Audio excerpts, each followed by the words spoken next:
Welcome to Cartoon Hunger. Please subscribe our channel. ఒక కొబ్బరి చెట్టు ఉండేది. దాని ఆకులు బంగారు రంగులో ఉండేవి.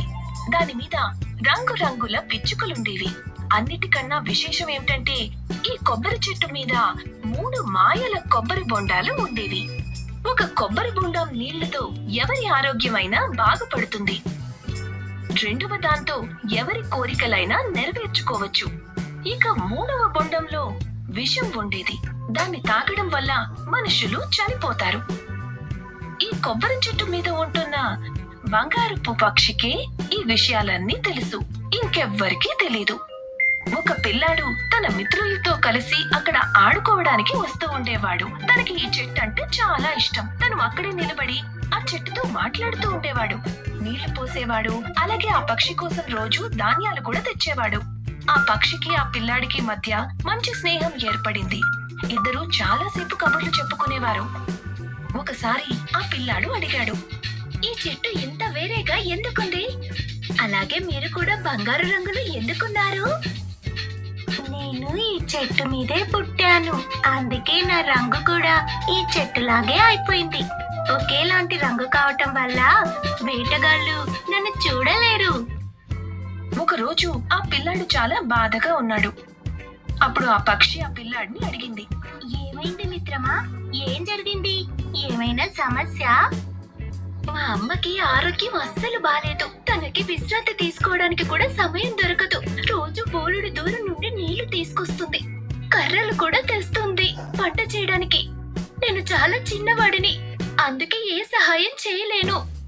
నువ్వు బాధపడకు మిత్రమా, నేను నీకు ఒక రహస్యాన్ని చెప్తాను, విను.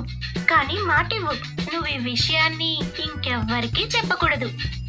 ఆ పిల్లాడు పక్షికి మాటిచ్చాడు. అప్పుడు పక్షి అంది, ఈ చెట్టు మీద మాయల కొబ్బరి బొండాలున్నాయి.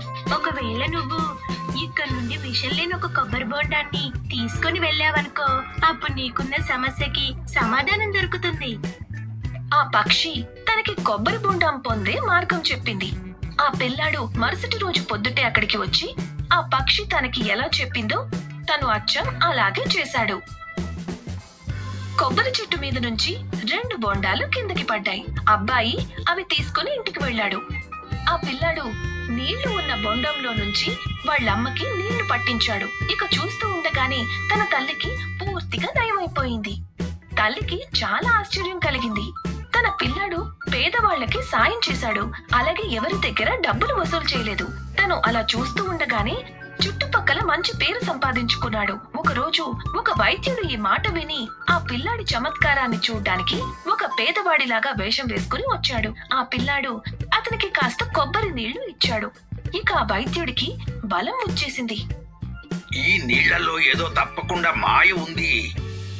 తను ఆ పిల్లాడికి ఆశ కల్పించి ఇలా అన్నాడు, బాబు, ఈ కొబ్బరి బొండం నాకిచ్చేసేయ్.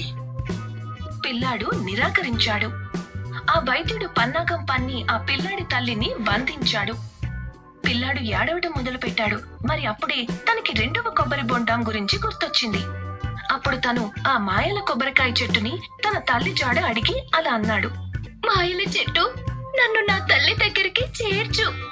మాయల కొబ్బరి చెట్టు ఒక ఎగిరే చాపని అక్కడికి రప్పించింది. ఇక దానిపై ఆ పిల్లాడిని కూర్చోపెట్టింది. ఆ పిల్లాడు ఎగురుకుంటూ తన తల్లి దగ్గరకు చేరుకున్నాడు. తను చాలా ధైర్యంగా తన తల్లిని విడిపించి ఇంటికి తీసుకొచ్చాడు. వైద్యుడికి తన ఓటమి మింగుడు పడలేదు. తను ఆ మాయల కొబ్బరి బొండం రహస్యాన్ని తెలుసుకోవడానికి రోజు ఆ పిల్లాడిని వెంబడించడం మొదలుపెట్టాడు.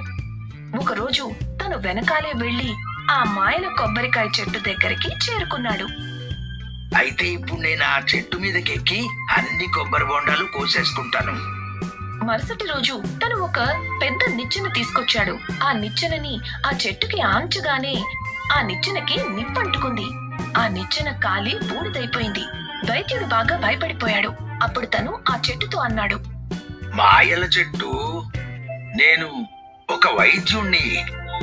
నాకు బొండాలను ఇవ్వండి.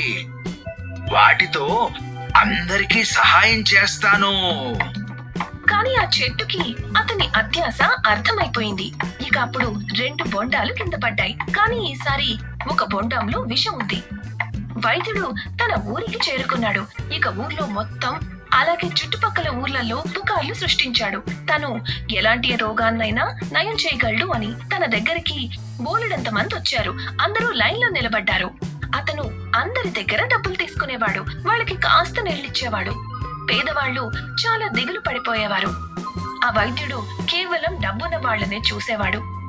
అప్పుడే మంచి బొండంలో నీళ్లు అయిపోయాయి. ఇక వైద్యుడు రెండో దాంట్లో కూడా అవే నీళ్లుంటాయని అనుకున్నాడు. కానీ ఎప్పుడైతే ఆ నీళ్లని రోగులు తాగారో వాళ్ళు చనిపోయారు. అందరికీ బాగా కోపం వచ్చింది. అందరూ కలిసి ఆ వైద్యుడిని చితక్కొట్టారు. అందరూ పరిగెత్తి ఆ పిల్లాడి దగ్గరికి వచ్చారు. ఆ పిల్లాడు ఆ రెండవ బొండాన్ని ప్రార్థించాడు.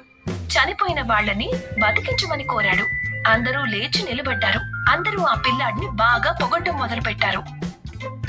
ఆ మాయల కొబ్బరి బొండం చెట్టుకి మరో రహస్యం కూడా ఉండేది. అది కేవలం మంచి మనసున్న వాళ్ళకి మాత్రమే సాయం చేస్తుంది.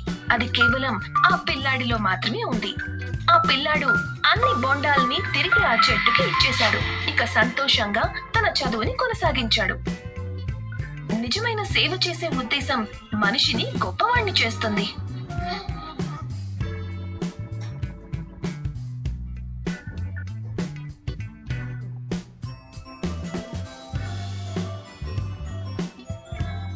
Thank you for watching. Please subscribe our channel.